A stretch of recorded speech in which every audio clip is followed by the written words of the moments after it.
Today, the latest weapons, coupled with the fighting skill of the American soldier, stand ready, on the alert all over the world to defend this country, you, the American people, against aggression.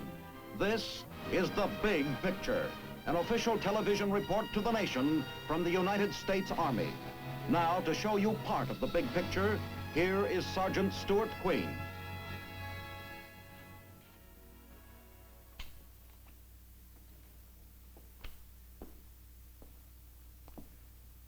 What do you think of when you hear the word Alaska? Chances are you think of cold, ice, and snow. A bleak, windswept area over which Arctic winds howl in frigid fury. And when you hear about American soldiers stationed there, you think of them in heavy parkas, mushing through heavy drifts of snow, fighting the freezing temperature at every step. But there is another side to Alaska, a warmer side, when snow and ice melt under the summer sun and become rushing streams heading for the sea. These streams and rivers are of critical importance to the soldier in Alaska. Recently, we sent a big picture camera crew to Alaska to accompany a small combat unit on an unusual training mission along some of these inland waterways of the land of the midnight sun.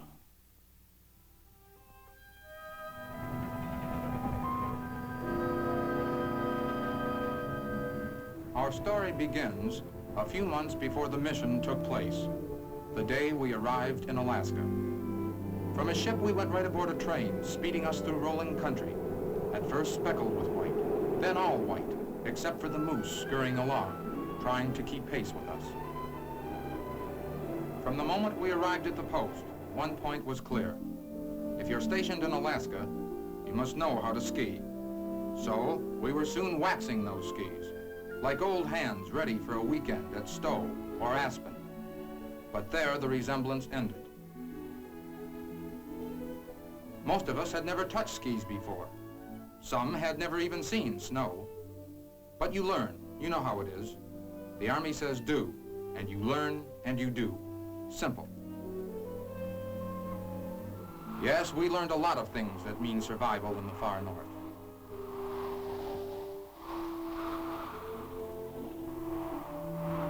And many a night we camped out where we didn't hear the wail of crickets, but the whine of an Arctic wind through the evergreens.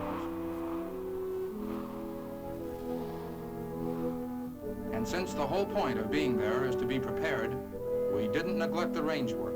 No, sir. If you get the idea we mean business in Alaska, that's just about it.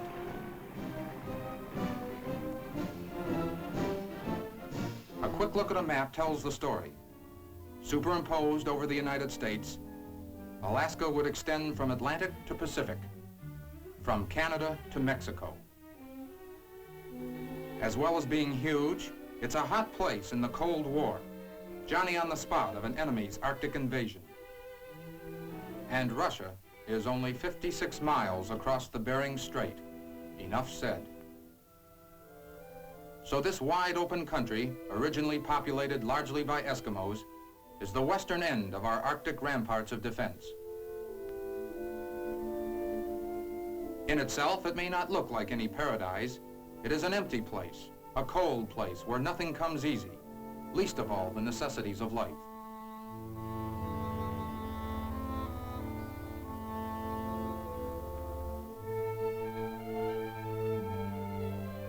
But the Eskimos manage, by adjusting, by inventing. To travel, they develop the dog sled and the lightweight skin-covered kayak.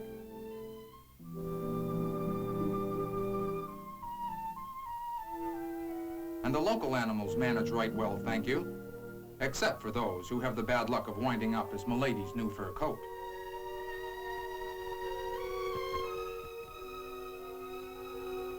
But most of the animals live it up, cavort around in the wide open spaces, as if they own the place.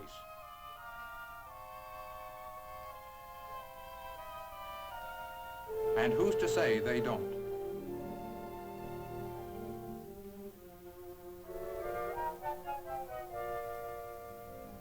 In our free time in Alaska, we walked along the sidewalks of the cities, which reminded us very much, in appearance and general spirit, of the hometowns we'd left behind. Take Juneau, Fairbanks, Anchorage, Nome. They might not be large by stateside standards, but they are centers of business and social activities, as well as government agencies serving wide tributary areas.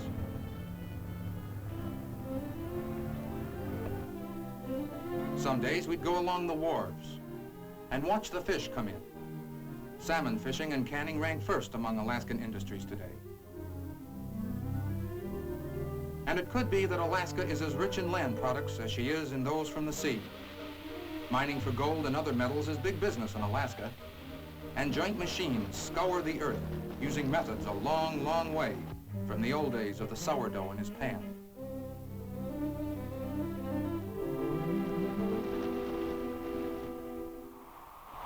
Meanwhile, the months passed, and winter slowly gave way to spring, and spring edged towards summer. And even the totem poles seemed to look more cheerful about it. Away from the cities, nature was doing its work. The sun was stronger now, and the snow and ice which covered everything during the winter turned to liquid under the warm rays and became rushing streams heading for the sea.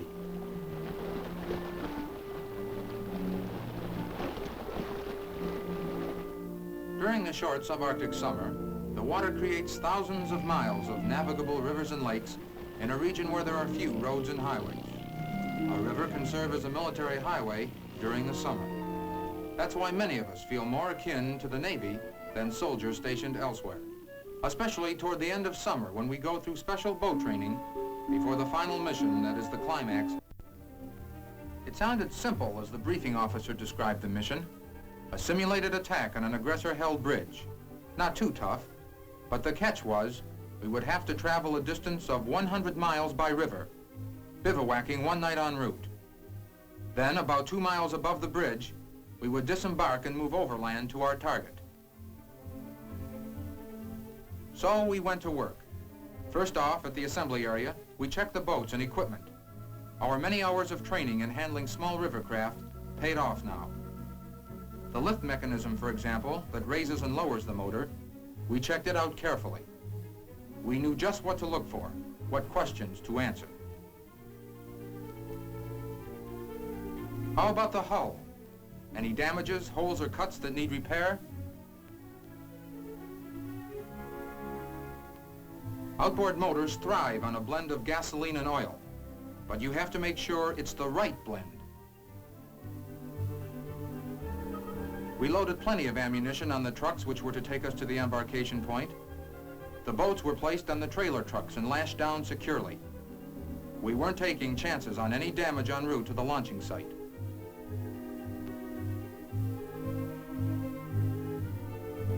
Equipment? You name it. We had it for any foreseeable emergency.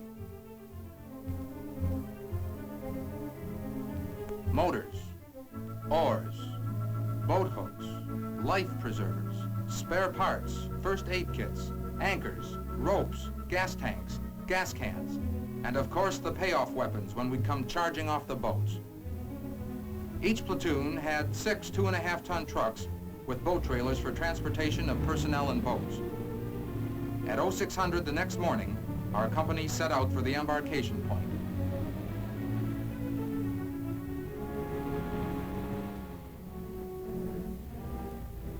It was a perfect spring-like morning as we came down the tree-shaded road toward the river.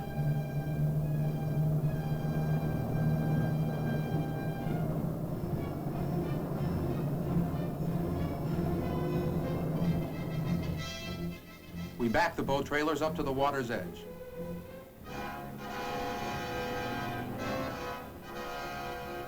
Then, with no bottle of champagne, thank you, we launched the boats.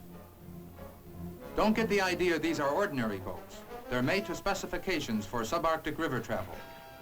Built with a slightly rounded shallow draft bottom, they are highly maneuverable. One of them can hold a rifle squad and equipment.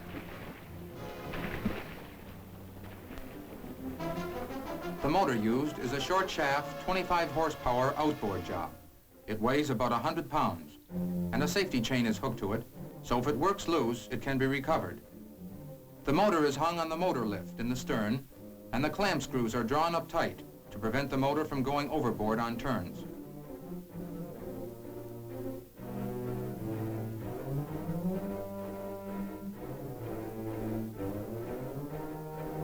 A maintenance boat will go along with the movement, which is led by an officer who will ride in a command boat.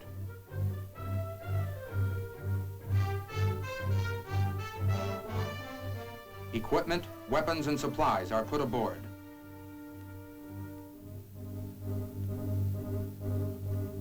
We placed the cargo carefully so the weight was evenly distributed.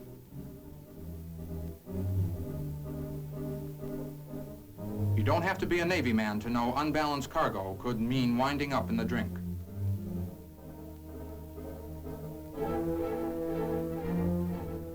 We set weapons and ammunition where we could reach them in a hurry, since there was always the chance of being spotted by an aggressor patrol. Loads were lashed securely to seats and lifting strakes. We used our old Boy Scout slip knots so the weapons could be pulled out quickly.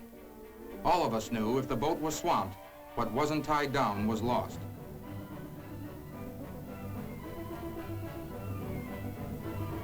Aside from life preservers, none of us rode with any equipment strapped onto him. You'd sink like a plumb line with a dead weight on your back. No, this job wasn't going to be what it looked like, moving across a glass-smooth lake.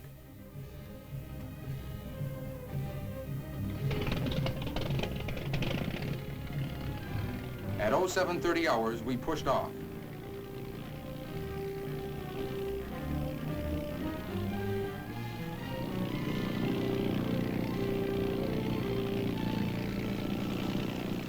We were on our way, kind of a little flotilla deep in the heart of Alaska. To our stern was the maintenance boat with 2 trained mechanics, a spare motor, and parts needed to make repairs en route. We hoped we didn't need them, but it felt good to have them along.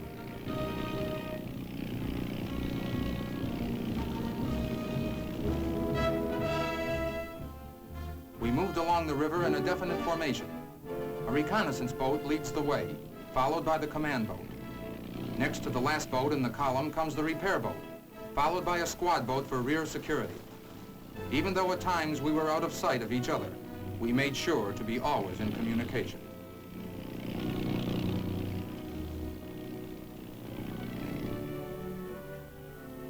On those fast-flowing Alaska rivers, obstacles are all around you, even over you, when you consider the sweepers looming out above the water, spoiling for trouble. The boat operator is the key man, and on him rests the responsibility for moving us to the target, dry, that is. Broken field running through these obstacles requires alertness, navigating skill. One error in judgment, and you can kiss the mission goodbye. And the trickiest thing about it is that rivers change from month to month. There can never be any certainty of what lies ahead. It's not at all like following a road map.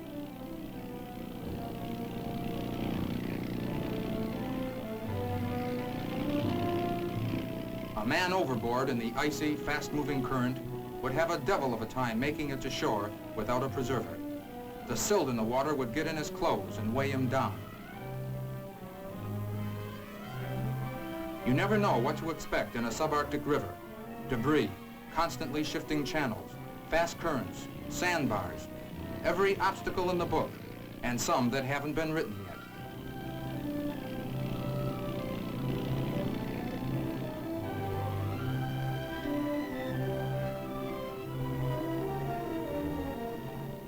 The operator has to be on top of every situation. If, for example, the boat's motor is pushing along at 15 miles per hour, an additional 10 miles per hour current would make the actual speed of the boat 25 miles per hour. The operator has to gauge this and have an accurate idea of his speed at all times. A 10 mile per hour current really whips you along when you're shooting downstream. And to the inexperienced man, there might be a temptation to pull out all stops and let her rip. But even a speed of 25 miles per hour is safe only when a long stretch of waterway is ahead and you can see clearly. But most subarctic rivers just weren't designed that way.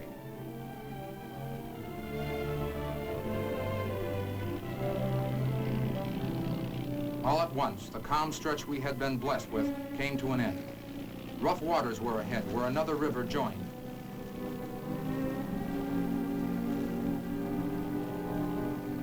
The reconnaissance boat leads the way, followed by the command boat. It's the job of reconnaissance boat crewmen to select the best channel for the boat following. But still, the responsibility for piloting each boat has to rest with the individual operator. He works the throttle carefully. He knows enough not to operate at full throttle in strong currents, and the currents come strong in Alaska.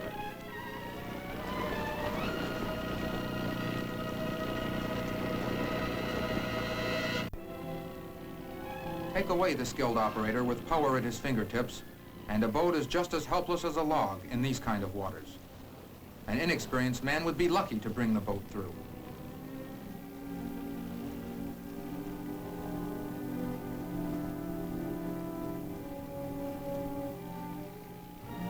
We cleared the rough water, and the operator steered a course close to the riverbank.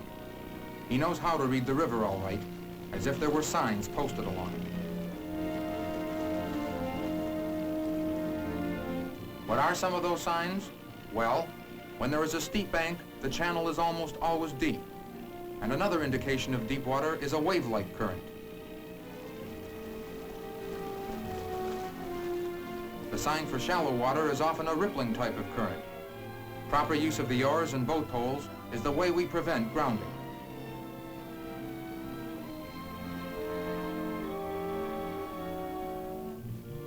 Yes, river signs are important to a boat operator, and he must know how to read them.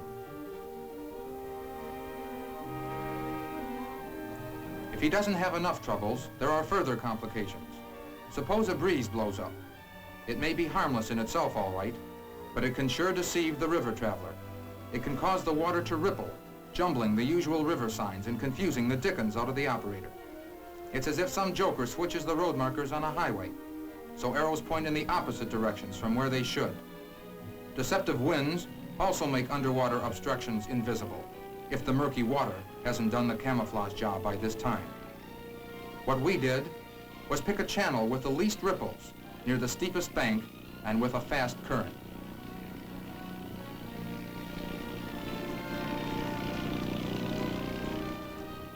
Although boats are at times out of visual contact with each other, they remain in communication with the commander. He must be advised of anything out of the ordinary.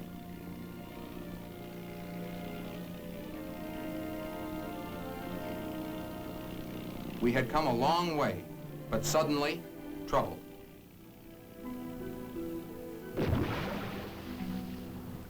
One boat has to hold up while some minor motor repairs are made by the operator. Luckily, the river at this point is wide and not too swift, so the boat may be anchored. We operate on the buddy system for safety's sake, not only for individual soldiers, but for the boats. The boat that follows stays close and circles the area while repairs are made. It's not serious. If it was, the repair boat would be called and the motor replaced with a spare.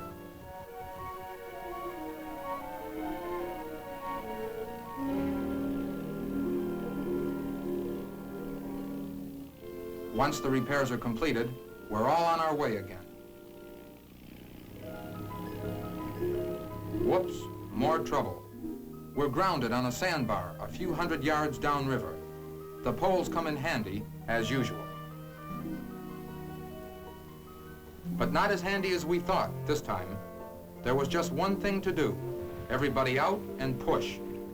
Leaving the operator to hold the fort alone, we all climbed out and applied some muscle.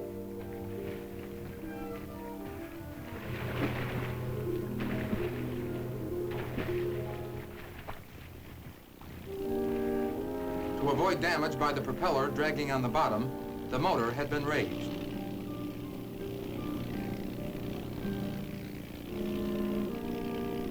No damage done, except for a little lost paint. On we go, down the river. It seems endless, and the time seems endless as we move steadily toward our target. Our admiration for the operators never slackened off. When unavoidable underwater obstructions are met, he quickly idles the motor and pushes the lift handle forward, raising the skeg and propeller.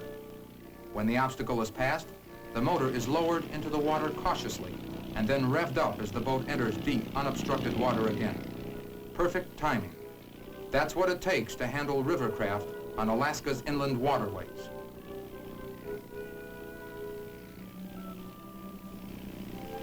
In swift currents, timing is also vital, or else the operator may lose control, crack up on some obstacle, and swamp the boat. Our boat ran into a common type of accident. An underwater obstruction hit the propeller, snapping off the shear pin in the propeller shaft.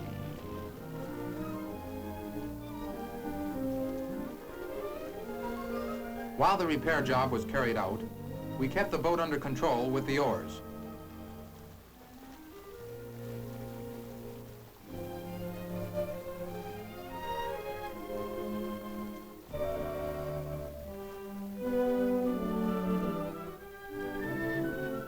The broken shear pin was driven out and the propeller removed. We had to make certain no pieces of the broken pin remained to get into the bearings.